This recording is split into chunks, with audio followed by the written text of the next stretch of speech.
I have talked to people who had problems in marriages. I always tell them, can you sit down two quietly in two different places, sit down Right. and write down all the problems you have one another. Okay, when they have written out completely, say, have you done with the list? Right. Say, yes. Say, would you go through the list again? And they go through it. I say, now you take back the list. Don't talk to one another. See me in 1 week. Right. Come and talk to me again. The list are shortened down already. Right. Because when you try to see again, we react in that emotional way. But when you sit down to look at it, it's not because of that. Right. First of all, I must admit I have a fault. Okay, but all this, Gerard, all this takes time. You need to spend that little time for yourself to discover, hey, what is it and where can I improve? Right. If you don't do that, we'll continue like that road, and eventually come a break up again. Right. Okay? No matter what you do, it's like saying like this, I can see the wool in your eyes 10 meters away, Right. yet I cannot see this big block of brick in front of me. So what are we saying? Right. We can see other people's fault. We can never see our own fault. And most married guys that I've spoken to always say they talk about this power called women's intuition. As soon as they're doing something wrong, the person that they're married to, their spouse, their wives, their partners, can feel it. And do you think that that there's some truth to that, women's intuition? Well, Gerald, let me say like that, we all human beings, you, me, woman, men, are gifted with this thing called the brain. Right. And inside the brain, there is the logical brain, there is the intuitive brain. Right. What we have done is we have made this logical brain, like we are the servant to this logical brain. Right. But we have forgotten this intuitive brain that we all have. You have, I have, everybody have. Right. I have for sure. It's always the logical brain that takes over. So what, we become servants of the logical brain. Yeah, sure, you need the logical brain. But the intuitive brain is the one that makes you grow and develop. Right. What does your intuition say? Your intuition brain is that sum total of all your data that you collected from the time you were born until now. You have this inside you, okay? And this intuitive brain tells you what is right, what is wrong, what is good, what is not. But what happens is your logical brain overrides it, or they say consciously override it. Right. And that's the problem. The problem is we don't listen to our intuition. And intuition are not more for women or less for men. Right. It's equal. It's equal. The fact is, the women use their intuitive brain better and polish it and getting better and better and better. And why is that? Why? Because it's their nature. Because as a woman, as a girl, when you're growing up, you are put in one corner. Right. We always, a male species have always looked down on the female species. Condescended upon the female Yeah, species, exactly. as we do in this country. Exactly. So what they are told, don't talk, stay there, Right. see, watch. So they watch and they watch and they watch. From the age of 1 to Right. the age of 25, they watch. Or maybe up to 17, 18, they watch and they learn. And that's why they become better, because they are always processing them. Why like that? Why is he saying like that? Why is he behaving like that? They begin to have that. So in a way, they develop their intuitive brain. Right. Men, on the other hand, it's a gung ho. It's an animal. Right. Fight, kill or be killed. Right. And that's the reason why we don't develop our intuitive brain. Right. You cannot tell me that Albert Einstein did not have an intuitive brain. He has a lot of that. Right.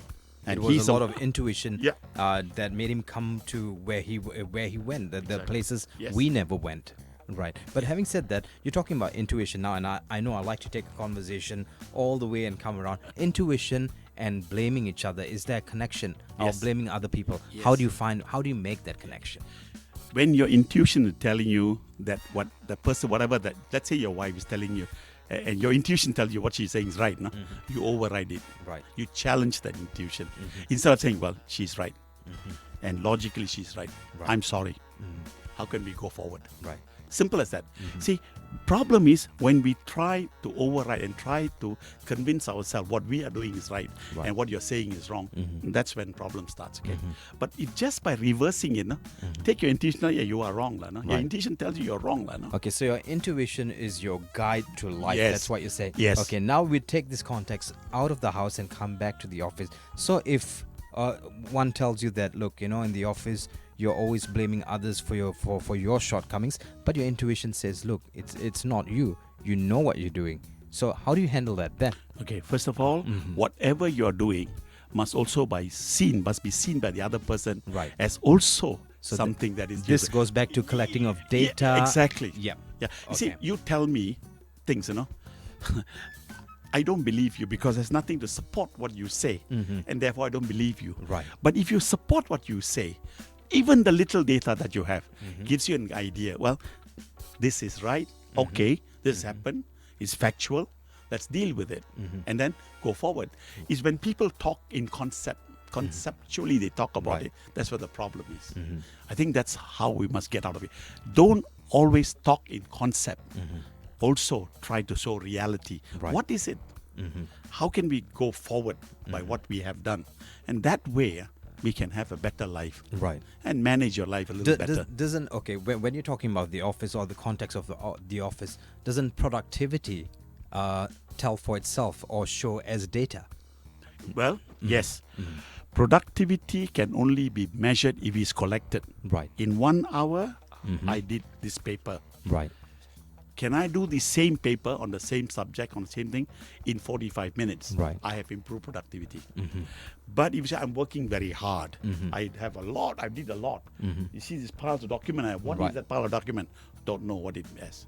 So productivity is unmeasurable. Right. It becomes, I work hard.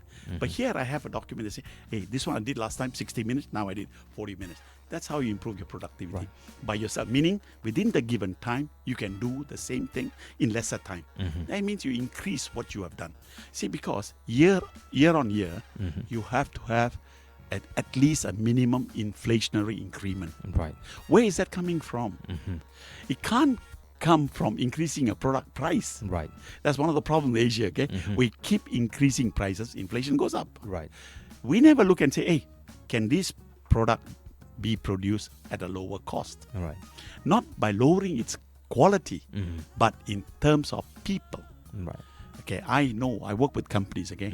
When I first went to the company, the number of people they had and what they produce. And 10 years later, the company has doubled itself and the number of employees has remained the same. Right. Has that improved productivity? Of course it has. Because you have doubled your turnover with the same number of people. Are they working more? No, they start at 9. In fact, in this company, they start at 8:30 and 5:30 they're over 5 days a week. So it's like that, Productivity is measurable, provided you take the trouble to measure it. Right. Don't expect out of the whim, everybody knows that you're working very hard. And that's the problem. Most people think they're working very hard. But are they productive? I don't know. That's another problem. Another can of worms for us to open on some other day. Well, before we close this evening's segment on time management, of course, today we're taking a look at blaming others. Do you blame others, or are you the kind of person who would blame others for your shortcomings? Well, I'm sure there's a checklist of what we should go through when we do this. So maybe we can run down that checklist once again, just so all of us are clear as to whether we're blaming someone or not. First, my first checklist to you would be like this, okay? Always ask yourself, are you to be blamed? Right. Are you part of the problem? Are you the person that caused this problem? Right. Or last thing is, hey, am I understanding the perception of that person? If I change that perception, Right. or am I using an old data to understand the person the same way? What was he 1 week ago and now different? There are a few things, Lana. Right. First of all, it starts with you. You are the one that need to make that first start. Right. I am the one to be blamed. I am the one who made a mistake. Right. I am the one. How can we go forward? Simple thing. Right. Identify it and think how to go forward, but not regress Don't. from that point. Don't go back to the same old record again. It's like playing a gramophone record, the same needle on the same groove. Right. Eventually, you have more problem. Right. When you went through all these kind of problems, have you ever encountered these kind of problems? Because for us, for someone who does time management, always on the ball, finger on the pulse, you're always doing the right things, making the right moves all the time. Have you ever digressed, and have these things ever happened to you? Of course. Right. You see, it is it's good to read about other people Right. and what other people say, but only when you experience it yourself will you be able